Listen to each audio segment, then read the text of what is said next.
Okay, welcome to the deep dive. Today, we're really diving into something huge, stress.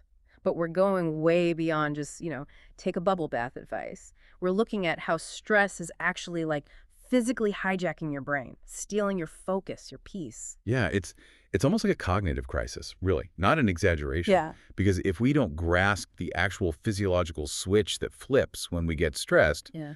well, we're just spinning our wheels trying to manage feelings without tackling the underlying mechanics. Right. And our sources today really help with that. We're focusing heavily on the work of Dr. Aditi Nerurkar from Harvard The- Medical School. Exactly. She focuses specifically on evidence-based ways to handle this. It's fascinating stuff. So our mission today, it's pretty clear. Define that neurological thing happening when you feel constantly wiped out. And then the crucial part, give you a real strategy, like a mental hack, to reset things, take back control. But first, we really have to understand the scale here. It's kind of mind-blowing. Dr. Didi points out, based on her clinical view, that something like 7 out of 10 people, that's 70%, are living in a chronic state of stress. Wow, 7 out of 10. Yeah, that's the baseline for most people. So if you feel overwhelmed, exhausted, you're not alone. You're not failing. You're basically caught in this huge societal trend, and it's rooted in biology. Okay, 7 out of 10.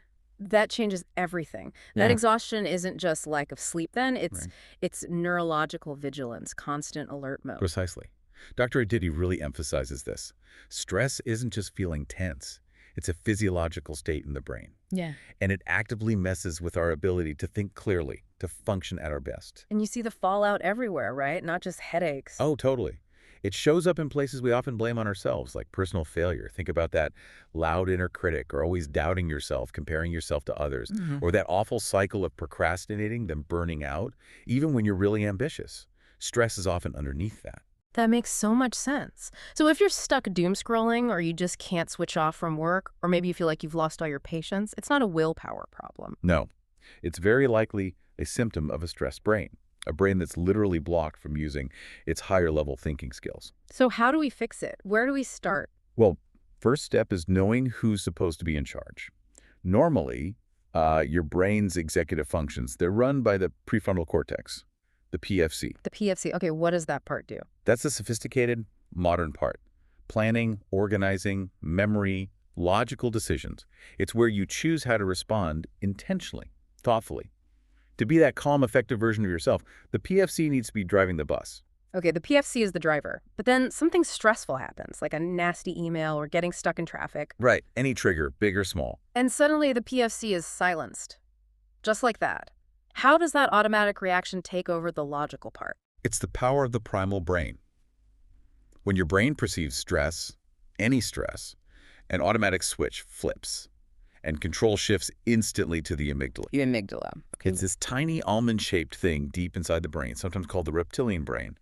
That's kind of accurate. It's old, it's fat. Reptilian brain. Yeah. That sounds intense. Yeah. If that ancient part takes over, what's its job? What's its only goal? Survival, period.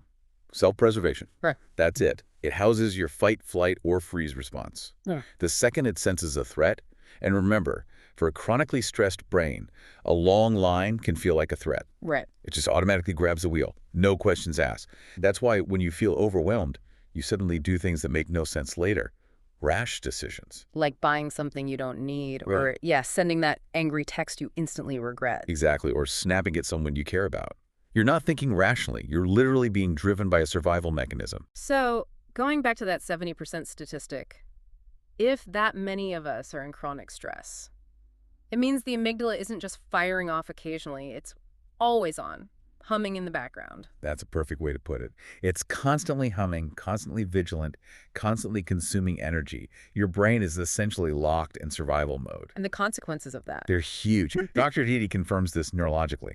When your brain thinks you might need to run from a tiger at any moment, Yeah. your ability to focus on long-term goals, to be patient, to organize complex things, or even just to not react to small annoyances, It all just vanishes. it goes right out the window. The amygdala is brilliant for keeping you alive, but it's absolutely terrible at helping you achieve your dreams or build good relationships. Okay, so we've got this ancient driver, the amygdala, always ready to jump in, which brings us to the big question. How do we hack this? It feels so fast, so automatic, so visceral. How do we, the conscious thinkers, get back in control? Well, the really empowering thing to grasp first is that it is just a switch. It flips between two functions, Yeah. PFC logic and amygdala survival. It's not a permanent state. And knowing that means you have the power to consciously flip it back. That knowledge itself is step one. Okay, so it's a switch we can flip. And this is what the practical tool comes in, the lever strategy. Exactly. Think of it like an on-off switch or a lever you can pull. And the source material calls this the let them theory. It's a two-step process to reset that stress response. Let them, then let me. Let them. Let me. Okay, let's break that down. Step one, let them. Yeah. What does that actually involve? This is critical. It's about psychological detachment. That moment, the stressor hits the slow driver, the critical comment, the unexpected bill. You consciously say to yourself mentally, Yeah. let them. Let them do their thing. Let the situation be what it is. It's fundamentally an acknowledgement. I cannot control that external thing. And by detaching from the urge to fix it or fight it, detaching from that negative emotion tied to it, you start signaling to the amygdala, okay, stand down. This isn't actually a survival threat. That sounds hard, though, especially in the moment. We're so conditioned to want to fix things, control things, saying let them when your whole body is screaming do something. That takes practice. It absolutely does. It's counterintuitive at first, and that's precisely why the second step, let me, has to follow immediately, because let me provides the concrete physical action that forces the neurological shift. Okay, so after let them comes let me. What happens then? Once you've got that tiny moment of mental space from let them, you immediately say, let me, and take a deep, intentional breath. Right then. Okay, the breath. We always hear take a deep breath, but you're saying this is more than just calming down symbolically. This is the actual physiological lever. Yes. This is the science bit, and it's crucial. How does one breath turn off an ancient survival system? Yeah. Because it directly stimulates your vagus nerve. The vagus nerve, I've heard of that. It's the longest cranial nerve, runs all the way from your brainstem down through your neck, past your lungs, into your abdomen. Think of it as the main control wire for your parasympathetic nervous system. Which is the opposite of the stress system, the rest and digest one. Exactly. Amygdala firing, sympathetic nervous system, fight or flight screaming. To override that, you need to activate the parasympathetic system.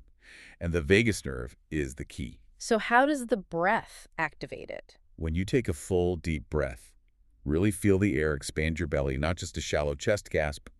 That downward movement of your diaphragm actually physically stimulates, kind of massages, the vagus nerve. Wow. That nerve immediately sends a signal straight back up to the brain saying, essentially, all clear, we're safe, we can calm down now.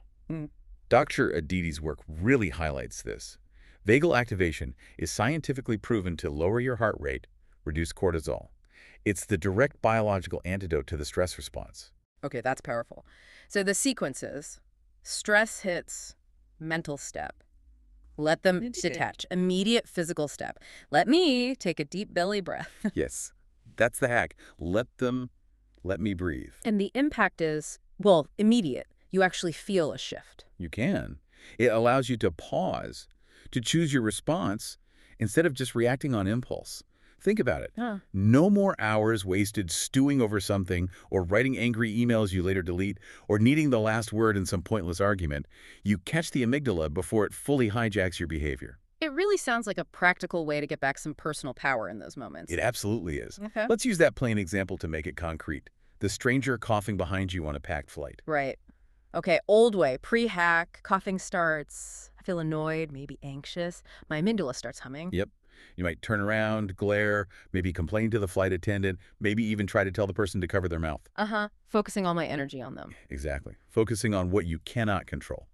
And that just ramps up your own stress response. Your amygdala goes into overdrive. Okay, now apply the hack. Coughing starts. First thought, let him cough. Yes. Acknowledge reality. You can't control this person. This isn't a tiger chasing you. Detach from the need to manage him. Then immediately, let me take that deep breath. Yeah. Focus on what I can control. Perfect. What can you control? Maybe pulling your scarf over your nose and mouth, and maybe putting on noise-canceling headphones and focusing hard on your book or music. Simple actions within your sphere of influence. And that action, combined with the breath activating the vagus nerve, it breaks the stress cycle. It breaks the spiral. It returns control to your PFC. You've shifted your neurological state. The frustration doesn't get to fester and ruin your flight or your day. It makes you think about the cost of not doing this. How often does a small stressor like that hijack hours of our time? That's the hidden cost that defines that 70% statistic. Yeah. You let the coughing stranger or the annoying email or the traffic jam hijack you. Then you're unproductive. You complain about it to your partner later. Maybe you even complain about it the next day. That frustration spirals, drains you, feeds your inner critic. And the amygdala just stays humming. You're stuck in survival mode while your actual goal is your peace of mind. They just wait. Exactly. The amygdala wins that round. But using this lever changes the game. Dr. Aditi calls this shift a sigh of relief for your stressed brain. That really resonates. It does, because protecting your energy this way, it improves everything, your mood, your focus, your physical health over time. And crucially, it helps you actually disconnect. To unplug at the end of the day instead of ruminating, that's how you reclaim control. That's the switch back to thriving. And the confidence that comes from knowing that external stuff, other people's actions, they don't have to throw you off course. You have an internal regulator. That feeling of stability, that ability to consciously, intentionally return to your PFC, your logical mind, that's the difference between reacting and responding. It's like a form of self-mastery, really. So pulling this all together, the big takeaway seems to be that stress so often isn't about the event itself. It's about the power we give away to things we can't actually control. Well said. We surrender our peace unnecessarily. But you can protect it. You have this built-in tool, this lever, the vagus nerve activation through that deep breath to pull yourself back instantly. Yeah. And here's maybe something to really chew on after this. We talk about straightforward stressors, right? Like someone coughing on a plane. Annoying, but simple. But the source material also hints at bigger, more chronic things, like stress about your job, your career path, maybe complex family dynamics, situations where just saying let them feels, well, insufficient or almost impossible because you're so deeply invested. Right. How do you detach from something huge, like your livelihood? Well, the fundamental goal is the same. Switch the brain from amygdala survival back to PFC thriving. So the question becomes, even in those massive complex situations where you can't just walk away, how might this let them let me strategy apply? Where is that tiny sliver of control you do have? What aspect can you mentally detach from, even slightly? And what is the let me action you can take, however small, to activate that calming response? Finding the micro control within the macro chaos. Something like that. It's about applying the principle, maybe more creatively, even when the stakes feel overwhelmingly high.